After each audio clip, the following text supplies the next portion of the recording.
മോളെ ആ നീ എന്താ ഒറ്റയ്ക്ക് ഇരിക്കുന്നേ? അമ്മയുടെ പോയി? അമ്മ അപ്പുറത്തെ സെല്ലാൻ്റെ വീട്ടിൽ പോയി. സെല്ലാൻ്റെ വീട്ടിൽ പോയി? എന്തിന്? സംഘത്തിന്റെ കാര്യമൊക്കെ ഡിസ്കസ് ചെയ്യാം. ഇതാ ഞാൻ പറഞ്ഞത്, ഈ സംഘം എന്നൊക്കെ പറഞ്ഞ് ഇപ്പൊ തന്നെ നിന്നെ ഒറ്റയ്ക്ക് ഇരുത്തിട്ട് പോയത് കണ്ട.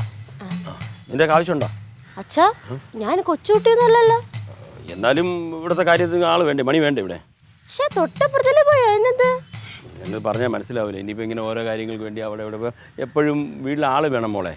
ആ അതാ അമ്മ എടുത്ത് വരും. അമ്മേ എന്തോന്ന് മണി നീ കാണിച്ചേ?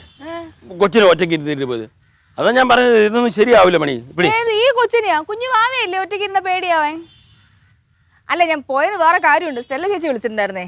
ആ മറ്റേ ഓഫീസർ ഇല്ലേ, ലോൺ ശരിയാക്കി തരുന്ന ആള്, ഏജന്റ്. ആ ഏജന്റെങ്കിൽ ഏജന്റ്, അയാൾ വന്നിട്ടുണ്ടായിരുന്നു. അപ്പോൾ ഒന്ന് കാണാൻ വേണ്ടി പോയത്. എന്നിട്ട് കണ്ടോ? ആ കണ്ടു. ശരി, ഞാൻ കുറച്ച് നടക്കേണ്ടി വന്നതുകൊണ്ട് ക്ഷീണമുണ്ട്. ഞാൻ ഒരു ചായ ഇട്ടിട്ട് വേണം. അച്ഛാ, മുട്ടായി മേടിച്ചാ? മുട്ടായി ഉണ്ട് അതിനകത്തുണ്ട്. രാമന്റെ ലോണിന്റെ കാര്യം ശരിയാക്കാന്ന് പറഞ്ഞവര്. പക്ഷെ ഒരു പ്രശ്നമുണ്ട്. ഇത് വനിതകൾക്ക് കൊടുക്കുന്ന ലോൺ ആയതുകൊണ്ട് ചിന്നുവിന്റെ പേരിലേ എടുക്കാൻ പറ്റുള്ളൂ.